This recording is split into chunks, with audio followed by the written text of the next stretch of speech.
CM Revanth Reddy అప్రజాస్వామిక తీరులో వ్యవహరిస్తున్నారని BRS working president KTR విమర్శించారు. అధికారం ఎవరికి శాశ్వతం కాదని పదవి చూసుకుని విర్రవీగుతున్న రేవంత్ అహంకారానికి రాబోయే రోజుల్లో ప్రజలే తగిన బుద్ధి చెబుతారని హెచ్చరించారు. రంగారెడ్డి జిల్లా ఇబ్రహీంపట్నంలో నూతనంగా ఎన్నికైన బీఆర్ఎస్ పార్టీ సర్పంచులు, కౌన్సిలర్ల సన్మాన సభలో ముఖ్య అతిథిగా పాల్గొన్న ఆయన కాంగ్రెస్ సర్కారుపై నిప్పులు చెరిగారు. కేవలం కొద్ది నెలల పాలనలోనే కాంగ్రెస్ చేస్తున్న అరాచకాలు, అన్యాయాలను ప్రజలు గమనిస్తున్నారని, ఇక మరో 50 ఏళ్ల వరకు ఆ పార్టీ రాష్ట్రంలో తిరిగి అధికారంలోకి రాదని జోస్యం చెప్పారు.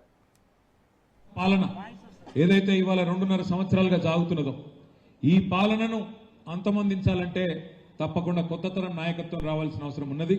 అందుకే నాకైతే సంపూర్ణమైన విశ్వాసం ఉంది. రాబోయే రోజుల్లో ఎన్నికలు ఎప్పుడు వచ్చినా అవి కేసీఆర్ ఎన్నికలుగానే ఉంటాయి. అసెంబ్లీ ఎన్నికలు కాదు, కేసీఆర్ ఎన్నికలే ఈ రాష్ట్రంలో జరుగుతాయి. కేసీఆర్ తిరిగి అధికారంలోకి వచ్చే ఎలక్షనే జరుగుతుంది. ఇది నా ఒక్కడే ఆలోచన కాదు. వాళ్ళ రాష్ట్రంలో మీరు ఎవరినైనా అడగండి, ఒక రైతును పోయి అడగండి, అన్న ఎట్లున్నది పరిస్థితి అని. రైతు మరి వారి బాధలు వర్ణనాతీతంగా ఉన్నాయి. నిన్నగాక మొన్న నేను జగిత్యాలకు పోతే అక్కడ ఒక రైతు సోదరుడు కలిసినాడు. ఊరికినే అడిగిన నేను ఎట్లుందన్న పరిస్థితి అని. ఆయన నాతో ఒకటే ఒక మాటలో చెప్పిండు, ఏముంది సార్, 3 సార్లు రైతు బంధు ఎగ్గొట్టిండు, 3 తాపల రైతు బంధు ఎగ్గొడితే 27,000 కోట్లు మిగిలినాయి, వాళ్ళకెళ్ళి 20,000 కోట్లు ఇచ్చి రుణమాఫీ చేసిన డబ్బా కొట్టుకుంటున్నాడు, మా పైసలు మాకే ఇచ్చి మీదికెళ్ళి బాకీ ఉన్నాడు, కానీ బయటికి మాత్రం రైతు బంధు ఎగ్గొట్టింది చెప్పాడు, రుణమాఫీ చేసిన అని చెప్పి అది కూడా ఊళ్ళో 4 మందికి చేసిండు, 12 మందికి కాలేదు, అట్లున్నది పాలన అని చెప్పి ఒకటే ఒక్క మాటల రైతన్న చెప్తా ఉన్నాడు. మన రేవంత్ రెడ్డి మాట్లాడుతూ ఉన్నాడు ఇక్కడికి వచ్చి, ఇది future city, Bharat future city, దీనిలో న్యూయార్క్ను తలదన్నే నగరాన్ని నిర్మిస్తా నేను అని చెప్తున్నాడు. ఉన్న సిటీని పట్టించుకునే తెలివి లేదు. ఉన్న సిటీలో దోమలు గుట్టి జనం చచ్చిపోతుంటే దాన్ని అడిగినోడు లేడు. ఫ్యూచర్ సిటీ కడతారట. ఫ్యూచర్ సిటీ ఎవరు కడతారు?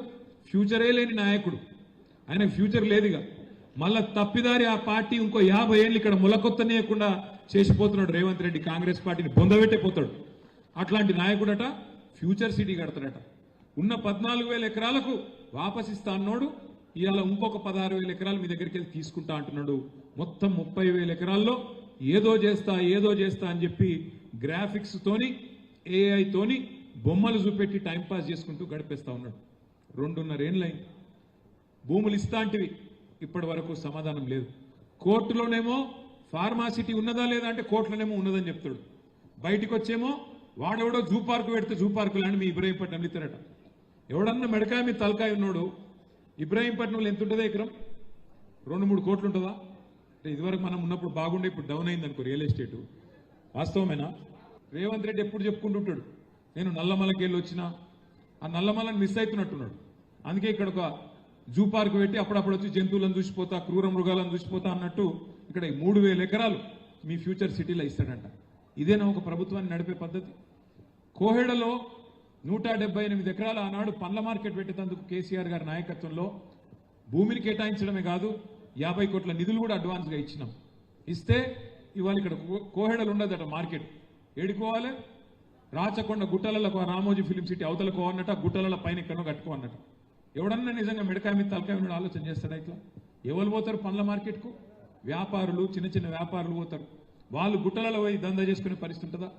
అంటే ఎంత అవివేకంగా, ఎంత అనాలోచితంగా, ఎంత రియల్ ఎస్టేట్ మీద యావతోని భూములు అమ్ముకొని ఎట్లన్నా చేసి పైసలు చేసుకోవాలన్న ఆలోచన తప్ప వేరే ఆలోచన లేదు. ఫ్యూచర్ సిటీ చుట్టూ కూడా మొత్తం జరుగుతున్నది భూదందానే. మొత్తం రేవంత్ రెడ్డి గారి అన్నదమ్ములు ఆయన బంధువులు మాడుగుల దాకా భూములు కొన్నారు. జయపాల్ రెడ్డి గారి కుటుంబ సభ్యులు, ఈయన బావమరుదులు, ఈయన అన్నలు, తమ్ముళ్ళు మొత్తం గద్దల్లాగా వాలిపోతా ఉన్నారు. ఎక్కడ సీలింగ్ భూమి ఉంటే అది పట్టా భూమి కావాల్సిందే. ఎక్కడ పట్టా భూమి ఉంటే నువ్వు ఇస్తావా లేకపోతే సస్తావా?